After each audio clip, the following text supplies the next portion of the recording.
Welcome back to The Other Side. If, like our guests here today, you've had the unbelievable trauma of being buried alive, you may not run into a lot of people who understand how you feel, but Dr. Robert Scott does. As a disaster psychologist, he's helped people buried in earthquakes and plane wreckage and construction accidents. Welcome, Dr. Scott. Thank you for being here. What is it about being buried alive that separates it from other kinds of trauma? Well, you know, I think some of our guests have hinted at it. I think it taps into a very deep primal fear that we all have, and that fear kind of stems from childhood. Fears of being abandoned, fears of the dark, fears of being constrained. And those kinds of fears are very deep within our psyche. So I think these kinds of incidents, when you lose control, when you feel completely helpless, these kinds of things really have quite a toll psychologically. So it's almost like a double trauma, fear of your life actually ending, and then as you await that potential, completely isolated and alone. Right, a lot of uncertainty with a trauma like this, and the loss of control is immense because, again, you don't know where, if people know where you are, if there's going to be a rescue. So that uncertainty really builds the fear factor. And it deepens the terror is the bottom line. Yeah. Exactly. Now, in Dan's situation, he not only didn't find understanding, he was sort of even second-guessed. I mean, it's much more complicated in his case because, you know, he was a survivor and a friend didn't. Well, how does that complicate it? That's often an issue that follows trauma if there's been losses. And I think for Dan, who lost a friend, we talk about that as survivor's guilt. And that's a very normal kind of reaction, which I hope someone told him, you know, shortly after the incident, that this kind of thinking and these kinds of thoughts are normal and there will be strong emotions, and it's important to talk about those feelings. That, and what other steps do you to take people through to overcome this kind of an experience? Well, I think what's really important to know is we think about the courage that it takes to initially survive, and we often applaud those individuals for those initial hours or moments. But what's really important to recognize is that these survivors here spend a tremendous amount of time often fighting and struggling each day with the memories and the flashbacks and the dreams and the nightmares.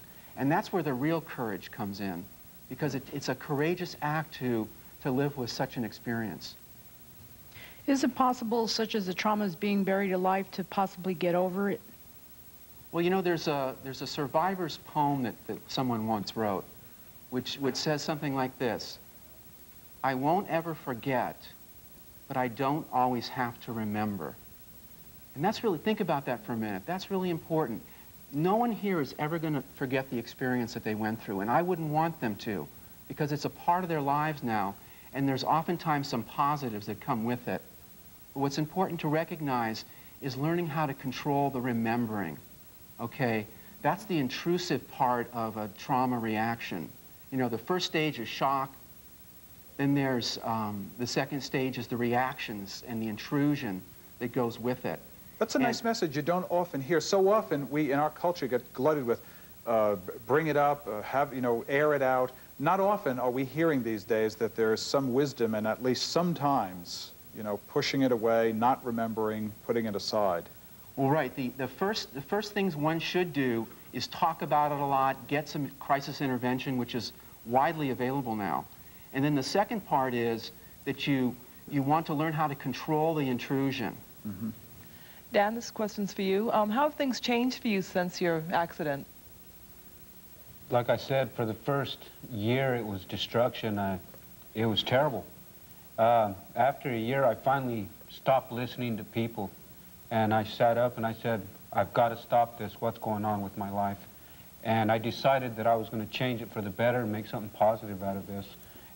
So I've gotten my life back together. Good for you. Great. Do you get called out to help people with disasters, like the earthquake in Japan or any other? Absolutely. That's my line of business. And I'm also a volunteer for the American Red Cross, and I'm proud to say that throughout this country, there's hundreds of psychologists and mental health professionals that volunteer now as part of a large network to help survivors and victims of disaster. Is it fair to say, Doc, that this is a relatively new specialty in psychology? Very much so. In the last 10, 15 years, we've really found the need and understand the importance of immediate intervention for people who have had crisis and disaster. Dr. Scott, what's the best thing to say to a person who's been through something like this? Good question. Yeah. You need to be sensitive, you need to listen, you don't need to give advice, and that's the worst thing sometimes we can do. Well, you should go get a job right away. You know, you fall off a horse, get back on it. That's the wrong kind of thing to say to a disaster survivor. A professional oftentimes should be involved as one goes through the stages of recovery. I have a question for Irene. They made a movie of this incident you were in, and I was curious to know how accurate that was to what actually happened. It was fairly close. The kidnappers weren't, what I remember, were not as mean as they looked, but they weren't as dumb either. They planned out the event, and they buried us. They had the trailer buried. They had ventilation. They had food for us. They planned it out, and I think their sentence is just. Irene and Dan, you mentioned God in your life. I wanted to know for Steve, being that close to death, did you ever think about if you were to die, where you would be? Did you ever depend upon the Lord, or do you trust in the Lord now? Yeah, I do. I mean, at that time, I was thinking to myself, I remember going through a lot of pain right before they found my roommate.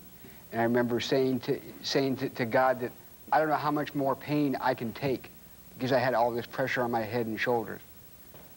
And I remember, you know, talking to him through the whole process. And it was a matter of maybe 5 minutes when they heard us help.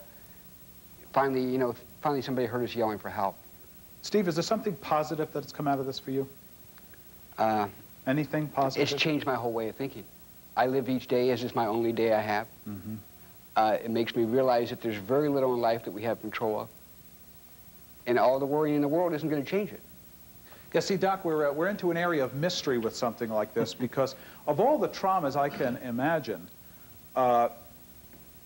waiting, it just seems like you're in a circumstance where when you're in the middle of it, you are waiting to die, essentially. Maybe trying to hold that off, but waiting to die. And boy, your imagination must just go. Well, it does to some degree, but we also have to remember that there's some very important basic defense mechanisms that kick into play when you're in a situation like that. And the first one is a shocking and numbing that takes over that somehow protects us from some helpful denial, in other words. It's helpful denial. Yeah. It's a physiological stress response. Maybe it's afterwards that you say, oh, man, man, afterwards that we often have the worst time. It's that intrusive phase. Okay. Well, when we come back, we'll meet a woman who was buried alive in her car. Stay with us.